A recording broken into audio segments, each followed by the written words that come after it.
Obtención de almidón a partir de zanahoria blanca y elaboración de biofilms. Integrantes: Alexander Bayas, Daniela Cruz, Darío Guaypacha, Natasha Jara, Michelle Landa. Materia prima: en nuestro caso se empleó como materia prima la zanahoria blanca. Su nombre científico es Aracasia santorrhiza.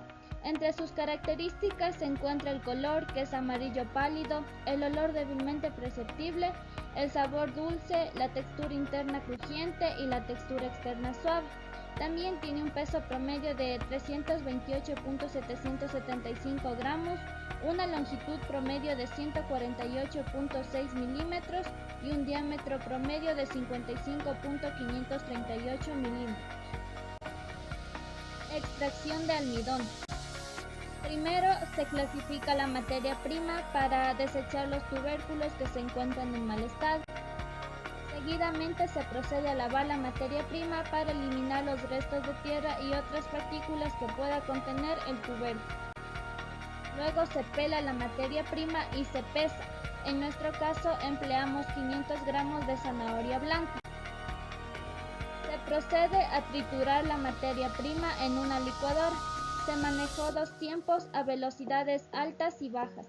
El primer tratamiento se realizó a velocidad baja a 1 minuto, el segundo tratamiento a velocidad alta a 1 minuto, el tercer tratamiento a velocidad baja a 1 minuto con 30 segundos y el cuarto tratamiento a velocidad alta a 1 minuto y 30 segundos.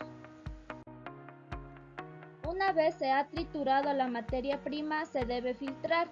Para ello se empleó una media nylon que tiene aproximadamente una luz de malla de 500 micras. Para la sedimentación se procede a colocar en vasos plásticos el filtrado y se deja sedimentar por aproximadamente 8 horas. Una vez transcurrido este tiempo, en la parte inferior del vaso se observa un color blanco. Eso es el almidón. Se procede a extraer el líquido sobrante con una jeringa con el fin de obtener solamente el almidón. Para el secado se empleó los siguientes materiales y equipos: bandejas de papel aluminio, secador de bandejas tipo armario y almidón de zanahoria blanca. El almidón resultante de la sedimentación es colocado en bandejas de papel aluminio y posteriormente es llevado al secador de bandejas a 50 grados centígrados por un tiempo de 5 horas. En el proceso de molienda se empleó un mortero de porcelana con pistillo y una brocha. Esto se realiza con el fin de reducir las partículas de almidón y facilitar el tamizado. Para el tamizado se empleó un tamiz número 230, papel periódico y una brocha. En este proceso las partículas de almidón menores al diámetro del tamiz pasan, mientras que las partículas mayores son retenidas en el mismo. El tamiz es de 60 micras, cuya norma INEN es ASTM E11 estándar, que es un diseño exclusivo de la malla que asegura un flujo suave e interrumpido de los materiales a través del tamiz. Luego de obtener el almidón se pesa los diferentes tratamientos para determinar cuál tiene el mejor rendimiento y finalmente se almacena en fundas Ziploc. Análisis para la caracterización de la materia prima. Primero se pesa la materia prima. Para determinar el espesor se hace uso del pie de rey, el cual sirve para tener medidas bastante exactas. Para el pH, primero se debe calibrar el medidor de pH con las soluciones tampón, luego agitar 5 gramos de zanahoria blanca rallada con 25 mililitros de agua destilada en un agitador a 300 revoluciones por minuto durante 30 minutos. Posteriormente se deja sedimentar por 1 hora, luego se filtra a través de papel filtro en los tubos de centrífuga y finalmente se mide el pH. Para el contenido de ceniza se debe pesar 2 gramos de zanahoria blanca aproximadamente en un crisol de porcelana que previamente esté lavado, secado y pesado. Se debe colocar el crisol con la muestra en la mufla e incinerar a 550 grados centígrados durante 3 horas y media. Luego se deja enfriar el crisol con las cenizas para poder calcular la cantidad de cenizas en estas. Análisis para la caracterización de almidón. Micrografía de almidón. Gracias al microscopio se puede conocer el diámetro de las partículas de almidón, las mismas que varían de 106.35 a 192.79 micrómetros. Análisis IR. Primero se colocan pequeñas muestras de almidón en el espectrómetro IR. Estas muestras deben colocarse con mucho cuidado y después se cierra el equipo.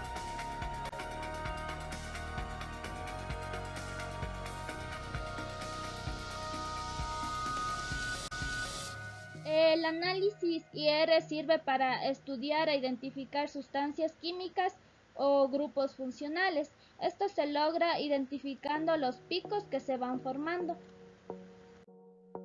Para la prueba de Lugol se empleó tubos de ensayo, reactivo de Lugol, agua destilada y almidón de zanahoria blanca. Primero se mezcla el almidón con un poco de agua destilada en un tubo de ensayo. Seguidamente se agrega 2 gotas del reactivo de Lugol y se agita. Luego de unos minutos la solución toma un color azul-violeta. Esto sucede porque existe la presencia de almidón.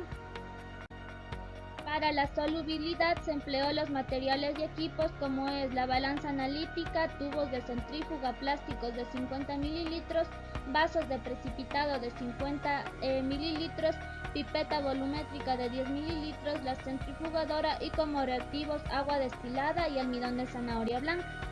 Primero se debe pesar los tubos, consecutivamente se agrega 1.5 gramos de almidón y 30 mililitros de agua destilada que previamente haya sido calentada a 60 grados centígrados y se agita. Luego se coloca en el baño de agua a 60 grados centígrados durante 30 minutos. Se agita la suspensión a los 10 minutos de haber iniciado el baño. Se debe centrifugar a temperatura ambiente por 30 minutos, luego decantar el sobrenadante y medir el volumen. Se debe también tomar 10 mililitros de sobrenadante y colocar en un vaso de precipitación y dejar secar en el horno a 70 grados centígrados para finalmente pesar el vaso de precipitación con los insolubles. Para el pH se usó los materiales y equipos como el pHímetro estandarizado a 25 grados centígrados, vaso de precipitación, agitador magnético, soluciones tampón de pH 4 y 7 y como reactivo la solución del ensayo de solubilidad.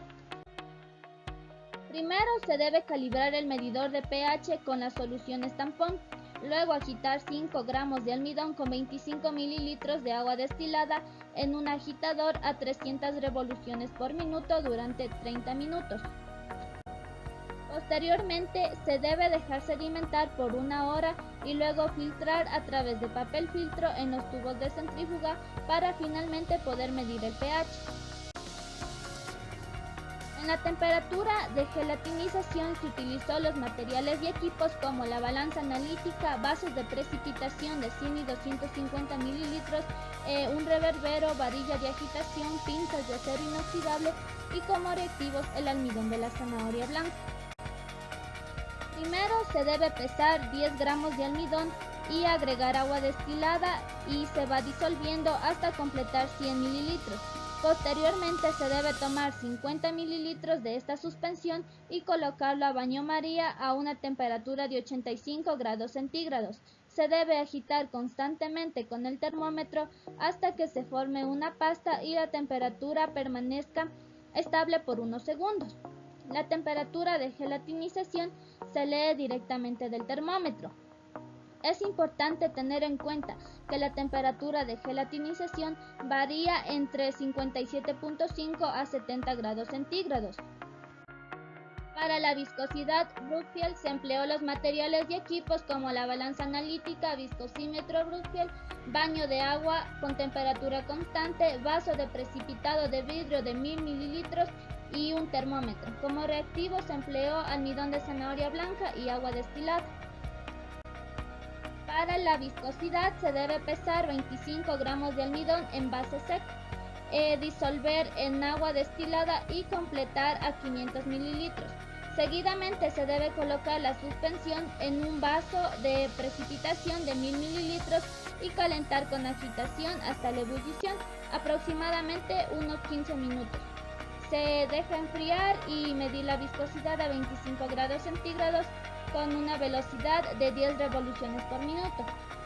Se debe tener en cuenta que por lo general el valor de la viscosidad a 25 grados centígrados con una velocidad de 10 revoluciones por minuto varía entre los 840 y 1500 centipoise. Para el contenido de ceniza se utilizó los materiales como crisoles de porcelana, balanza analítica, mufla, desecador, pinzas de acero inoxidable, estufa y como reactivos almidón de zanahoria blanca. Primero se debe tarar los crisoles, para ello deben permanecer por 24 horas en la estufa, luego se coloca en el desecador hasta que se enfríen y deben ser pesados. Posteriormente se debe pesar aproximadamente 2 gramos de almidón en cada crisol de porcelana. Seguidamente se debe colocar los crisoles con la muestra en la cocina eléctrica durante 3 horas y media y se deja enfriar. Una vez se ha enfriado los crisoles con lo que sobra de la muestra, se debe colocar en la mufla por 24 horas. Luego se deja enfriar el crisol y la ceniza y se debe pesar para calcular la cantidad de cenizas. Es importante recalcar que el contenido de cenizas en el almidón no debe exceder el 0.12%. Para el contenido de humedad se empleó los materiales y equipos como cápsulas, balanza analítica, mufla, desecador, pinzas de acero inoxidable y estufa. Como reactivos almidón de zanahoria blanca. Al igual que en el contenido de ceniza se empieza tarando las cápsulas y se debe pesar aproximadamente 5 gramos de almidón en cada una de ellas. Una vez se ha pesado los 5 gramos de almidón, se procede a colocar en la estufa durante 6 horas.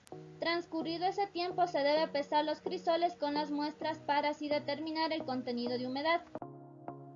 Para el análisis de hongos y levaduras se empleó los materiales como un Erlenmeyer de 250 mililitros, un Erlenmeyer de 500 mililitros, pipetas de 10 mililitros, una probeta de 50 mililitros, lámparas de alcohol, cajas Petri y como reactivos agar, agua de peptona y almidón de zanahoria blanca. Para este análisis se debe esterilizar todos los materiales. Para ello se debe envolver todos los materiales en papel aluminio y colocarlos en el autoclave.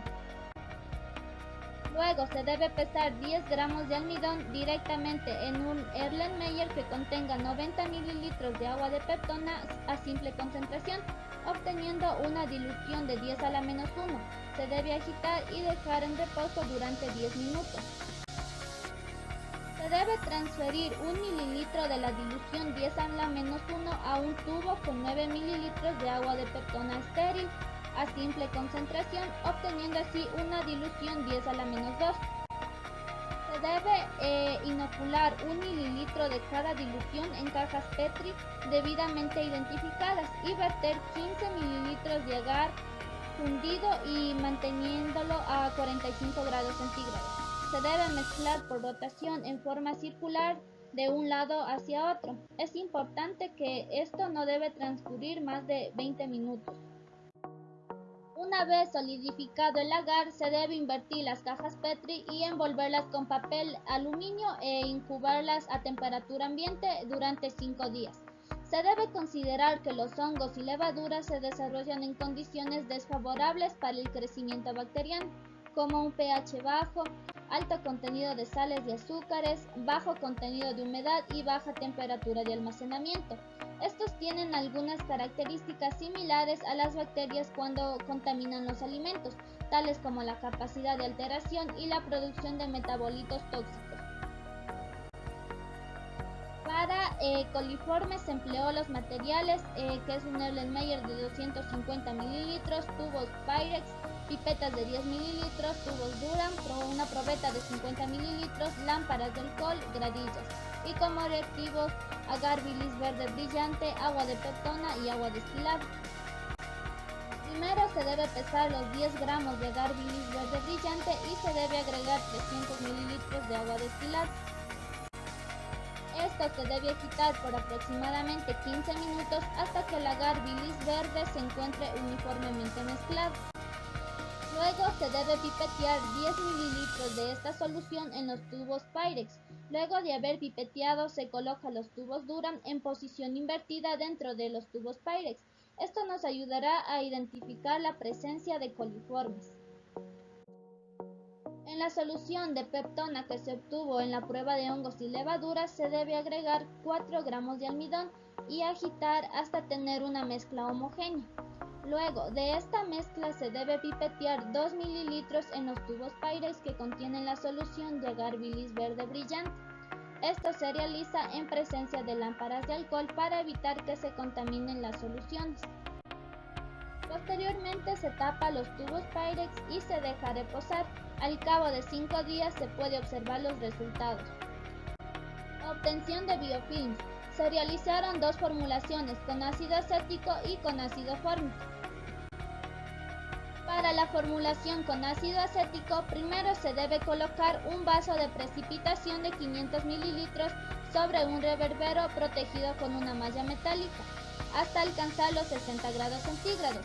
Seguidamente, en un vaso de precipitación se coloca 90 mililitros de agua destilada y se adiciona 4 mililitros de ácido acético y esto se mezcla. Posteriormente se coloca baño María y se adiciona 8 gramos de almidón y 3 mililitros de glicerina. Se debe agitar constantemente con la varilla de agitación hasta alcanzar la temperatura de gelatinización. Esta mezcla se debe colocar sobre un molde de vidrio y se debe pesar antes y después de colocar la mezcla. Luego se debe colocar las muestras en un secador de bandejas a 60 grados centígrados por unos 30 minutos. Transcurrido este tiempo se deja reposar las muestras en los moldes de vidrio a temperatura ambiente hasta obtener las propiedades cualitativas deseadas. Una vez se ha retirado el biofilm del molde se procede a pesar. Para la formulación con ácido fórmico, de igual manera se debe colocar en un vaso de precipitación 90 mililitros de agua destilada. Se adiciona 4 mililitros de ácido fórmico y se lleva a baño María.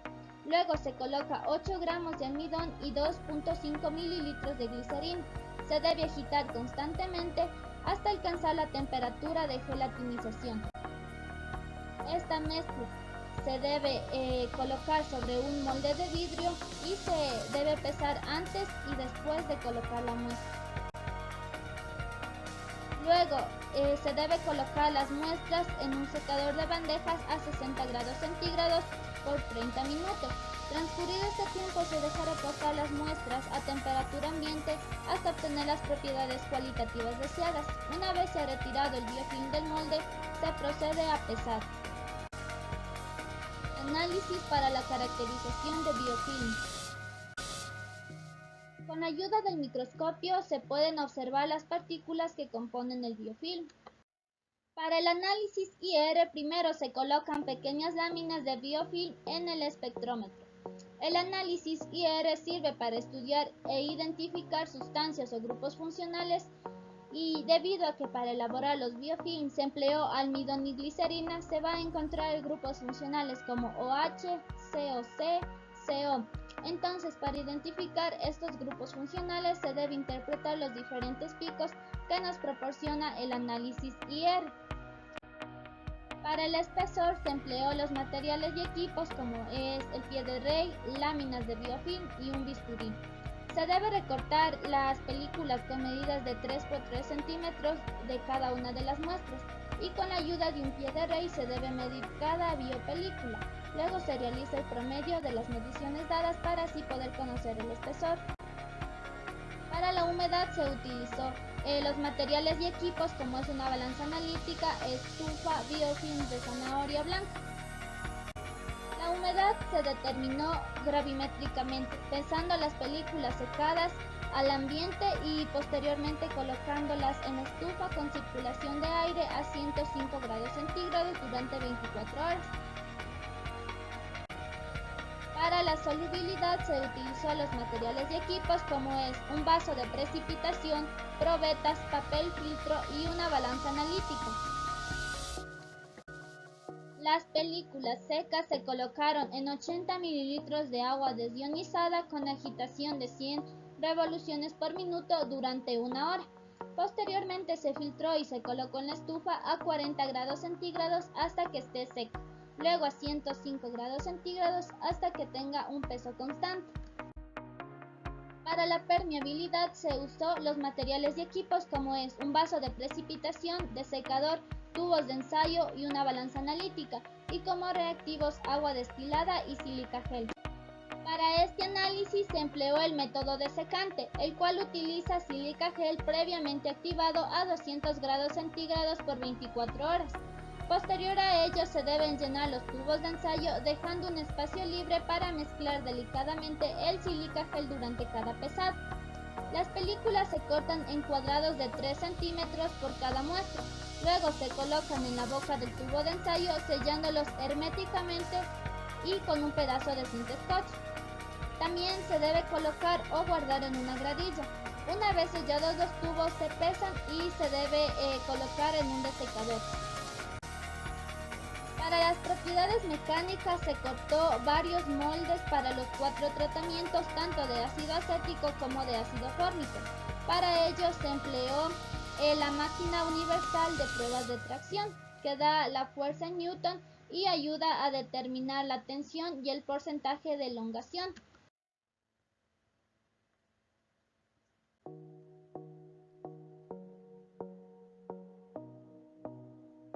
Primero se debe colocar el dispositivo que nos va a dar las distancias iniciales.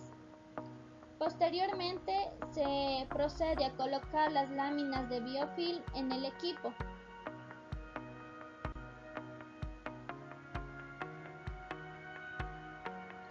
Luego se ajusta bien de manera que las láminas queden aseguradas para empezar con esta prueba.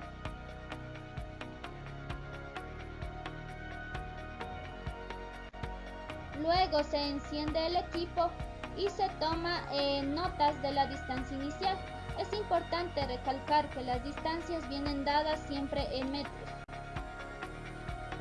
Luego se enciende nuevamente el equipo hasta que el biofilm llegue a su ruptura total.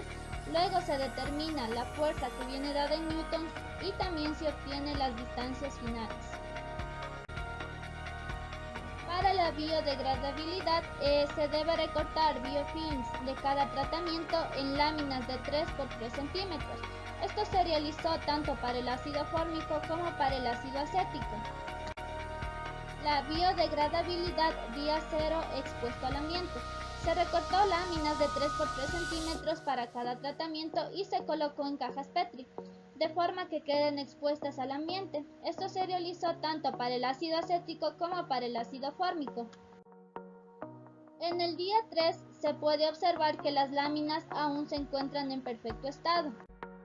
En el día 6 las láminas aún se encuentran en buenas condiciones, sin embargo se pudo evidenciar que se ha perdido 1 centímetro cuadrado aproximadamente en su área. En el día 9 se puede observar cómo los bordes de algunos biofilms se empiezan a enrollarse y a tomar una tonalidad amarillenta. En el día 12 los biofilms siguen tomando un color amarillento y sus bordes se siguen doblando, pero aún se encuentran en buenas condiciones. Biodegradabilidad día 0 en la tierra. Para ello se recortó láminas de 3 por 3 centímetros para cada tratamiento y se colocó en recipientes plásticos de forma que queden algo cubiertas por tierra. Esto se realizó tanto para el ácido acético como para el ácido fórmico. En el día 3 se puede observar que las láminas aún se encuentran en buen estado, aunque el borde de algunas láminas ha empezado a encogerse y arrugarse. En el día 6, los bordes de las láminas se han empezado a partir y se pudo notar que las láminas han perdido aproximadamente 2 centímetros cuadrados en su área. En el día 9 se puede observar cómo los bordes de las láminas continúan arrugándose y rompiéndose y va tomando una tonalidad marrón. En el día 12 se puede observar que el tamaño de las láminas se está reduciendo y los bordes están empezando a degradarse. El área también ha disminuido considerablemente. Biodegradabilidad día 0 en el agua. Se recortó láminas de 3 por 3 centímetros para cada tratamiento y se colocó en vasos plásticos llenos de agua. Esto se realizó tanto para el ácido acético como para el ácido fórmico. En el día 3 se puede observar que las láminas aún se encuentran en perfectas condiciones y se mantienen flotando en la superficie del agua. En el día 6 se puede observar que se ha desprendido un color amarillento de algunos biofilms y su área ha aumentado aproximadamente 2 centímetros cuadrados. En el día 9 se puede observar algunas láminas de biofilm de ácido acético que se han ido al fondo del vaso y sus bordes han empezado ya a degradarse. Con el ácido fórmico ha sucedido algo similar en el día 9 y se puede ver cómo los biofilms ya empiezan a descomponerse en el agua. En el día 12 se puede observar que todos los biofilms se han ido al fondo del vaso y sus bordes se están degradando más y su área también ha aumentado considerablemente. Muchas gracias por su atención.